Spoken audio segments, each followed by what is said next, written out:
let me extend the apologies of the Governor of the Central Bank of Nigeria, Mr. Godwin Emefiele, who is the chairman of the Committee of Governors of WAMA.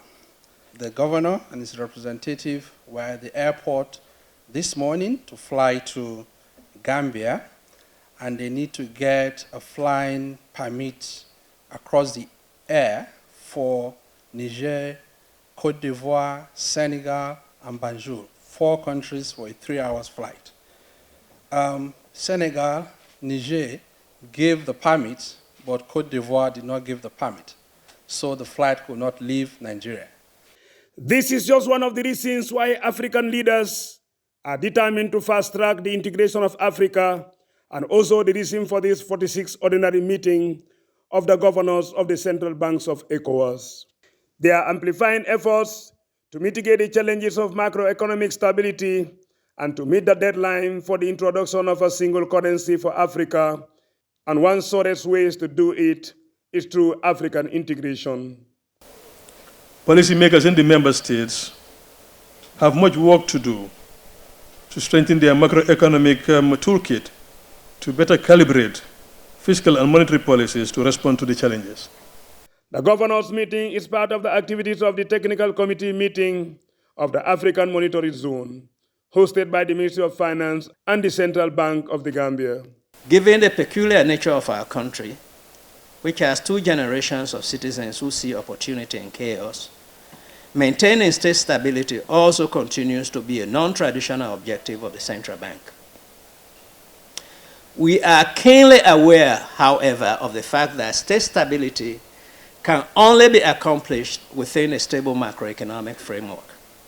The governors' meeting looks at economic and social challenges of the region in recent times caused by different factors, including the Russian invasion of Ukraine. These are being amplified by relatively new developments in the global risk landscape, such as unsustainable levels of sovereign debt, a new era of low growth, low worldwide investment and deglobalization, a decline in human development after decades of progress, and rapid and escalating impact of climate change on our lives. The challenges also include the effects of climate change as a matter of concern for the developing countries, and the COVID-19, which continues to put pressure on the central banks for financing. The year 2020 will always be remembered for the cost of living crisis endured by all the economies of the world.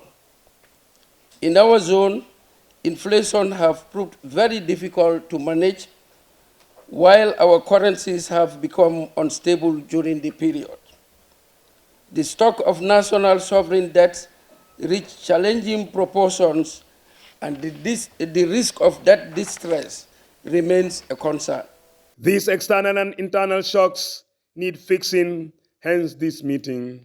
These developments have been very challenging for our member states and have had significant impact on their ability to meet the convergence criteria.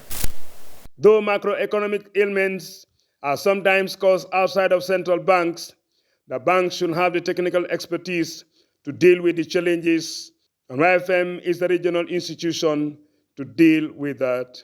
YFM has taken a proactive approach in collaboration with its partners and other key stakeholders to realign its work program with the existing and emerging capacity building needs of our member countries.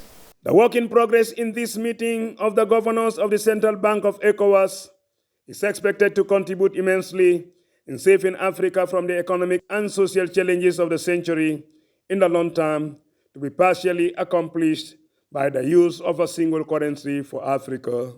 Louis Mendy, GRTS.